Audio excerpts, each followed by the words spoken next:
Yeah, for sure. We definitely had some looks to score. I had some good looks to score, take the lead, but yeah. How about you look back at that 5-on-3 now? You guys had some pretty good chances. Ultimately, would have made a big difference. To Yeah, score for that sure. I late. mean, we got a minute 20 if we have to get a goal there. Games like this, tight, special teams could win us the game.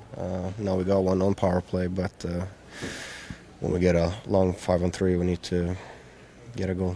Petey, I'm sure you're disappointed in the moment, but are you able yet to sort of think about that performance and sort of look at it as one of the best that this group's had in terms of controlling play this season? Well, not good enough if we lost. So definitely, it's a good team over there. We definitely did enough to win, but yeah, wasn't enough today. Yeah. Felt like your usage changed a little bit today. Now that Camp is on the team, it seemed like you were able to start in the offensive zone a little bit more frequently. You not necessarily handled the toughs exclusively, although you still played a lot against Rantanen. Did you notice a difference over the course of the game? Yeah, I know there's a little difference. I mean, Foote, I have all my beliefs in him, what he sees. I'm just ready whenever he calls me. You talked about special teams being a difference maker. Can you take anything out of the penalty kill tonight? Yeah, that was good. We talked about being more aggressive and not let them get too much time with the puck. Chances when we. So that was definitely better today, and improvements there.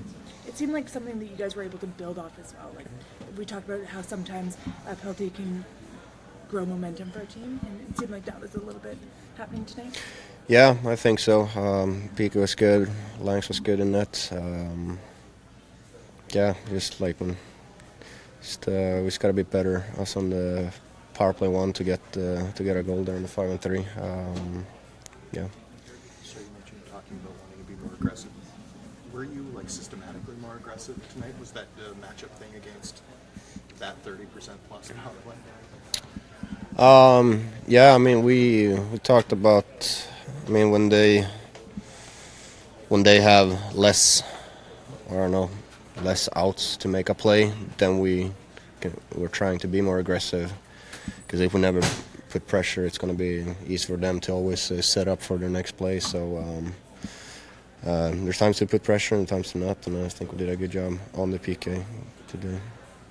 What was the difference, do you think, in allowing your club to spend more time sort of in the offensive zone with those three guys high? It seemed like you were getting looks out of that, but it just felt like whether it was the down ice pressure or what was different in your club's game that allowed you to spend more time on the attack? No, we want to be aggressive, have a good forecheck, and when we get the puck, we're trying to use the full zone in the offensive zone, and that rim out pucks. Use all 5 guys on the ice. Yeah, I mean, it was probably our best game of the year.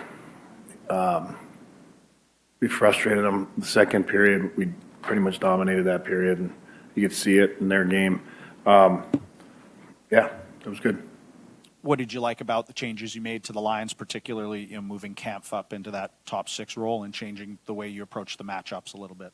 Well, he's got some experience, and he's trying to find his game, and he just got here to a new system, a new team, and hasn't played a lot lately. So as the game went, I felt like he got more comfortable defending. I just like the way we defended. I like the way we're in their face. We took time and space away really quick, and I liked our neutral zone. Our D were gapping up. Sometimes when you have a 2-man press, it's easy for everyone to gap up. But when you get into a 1-2-2, for some reason the back guys don't get up, and we were getting up today. So I really like that, and we were overloading pretty good coming back for our D, and then our D could pinch. And I think we were giving them fits, and they were frustrated. In terms of those matchup changes, one of the things we saw was a lot of Aatu playing against that Johnston-Rantanen line, and maybe in a soft match. What was sort of the thinking behind changing up some of those matchups and sort of freeing Pettersson up to play more against their third line? Well, as the game had gone on, there was a lot of minutes for Petey in the power play, and then some on that PK. So he just can't go take every face off in the end. So that was part of it, right? And That line's been defending pretty good, so it was more of you didn't want to burn out Petey, and so we had to adjust there.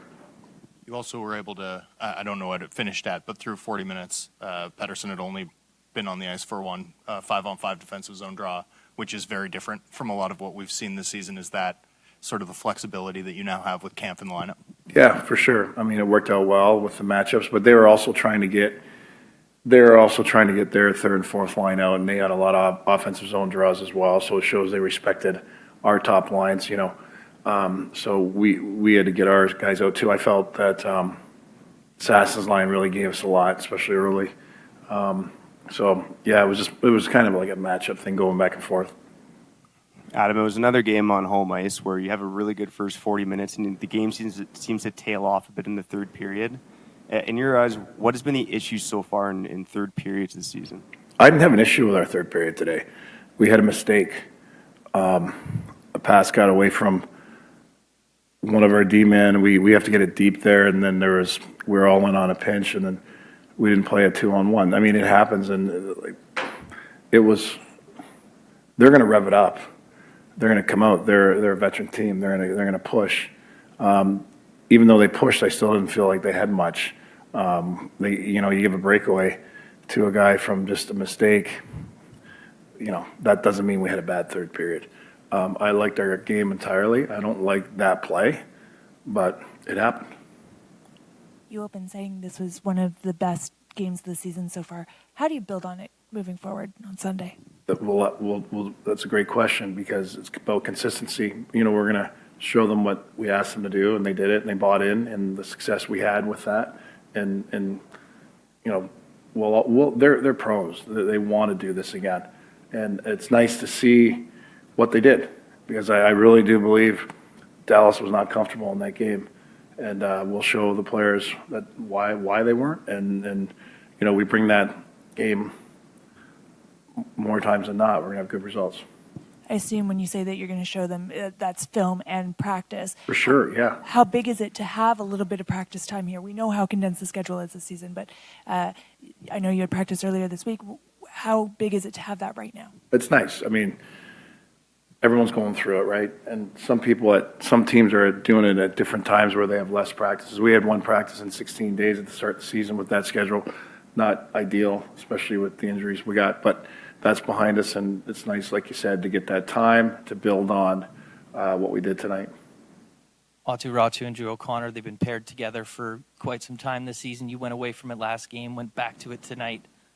What have you seen from their chemistry and how they're able to build off each other, how they complement each other? Because at 5-on-5, they really do control a lot of the shot share. Well, listen, in Tampa Bay, they had their top line against them. We were getting killed on it, and just not from up ice stuff. It was more of just in zone stuff. But that line, Kucherov's, this guy will pick on a young line, and it's smart by Tampa to do that. And last game, I wouldn't say, we got too far away from it. I mean, so a guy like Ratty's growing, right? There's some nights he's got it, and like every other guy that's young. And there's other nights you want him away from certain matchups if you recognize that he doesn't have his legs or he doesn't recognize what's happening to him, but he will continue to get better. None of them were used to playing against a hard 1-1-3 like that, and they kind of were on pause. So I don't know. I mean, I like when they're going. I feel like they can create offensively. I think the speed of O'Connor and he hold pucks helps Ratty. Ratty's been smart finding holes. And when O'Connor's going and can hold pucks, then there's an advantage for Ratty. Adam, on the first two goals, you like the way your team played collectively, defensively tonight. If there's, per se, a turnover on a puck or a lost board battle that leads to a goal, can you rationalize it by the compete level, the fact that the guys are competing harder than maybe they have in the past if there's a turnover or puck battle that results in a goal? Can you rationalize that? We're competing. I mean, we competed. We didn't quit. It seems like we've been doing that all year as far as the resiliency. It's a game of mistakes, right? Dallas had a couple as well, and it's going to happen. We were right there tonight. It's a good game. Adam, you end up killing off both their power play opportunities, and that's a power play that's been rolling along at 30+%. seemed like there was maybe something a little bit more aggressive about how you approached it. What was your approach to shutting down that penalty kill? We know it's been a sore spot for your team. We were way better up ice, which allows our D to have a better gap on entries. We were more connected when they enter our zone, which, you know, it's hard to see with the eye, but then that'll allow our pressure to happen. If our up ice isn't where we want it to be and our D are 5 to 8 feet back, there's less times to get in pressure situations. So our up ice was good, which allowed our 4 to be connected closer to the blue line where we could put them in pressure situations. And when we did, you probably saw it. It looked like even in the corners, we had more confidence jumping when we should jump into those pressure situations. But when a lot of guys aren't used to playing the PK, the thing that's probably missed the most is when it changes east-west in the zone, the two guys that are pressuring, you know, when you're with real guys that are comfortable killing, the two furthest guys get there quick. And, you know, when guys aren't used to killing, that's probably the last thing that comes with those guys because they want to be very cautious on their way over because they don't want to get passed through or things like that. So just recognizing when it's a pressure situation and cut the ice faster in half so you can kind of outnumber them, especially on entries and rims. You see, if you press pause, most teams are all on the outside, right? And if you can cut the ice in half, you can still recover if they go east-west again, and that's the part that we're learning as a young group.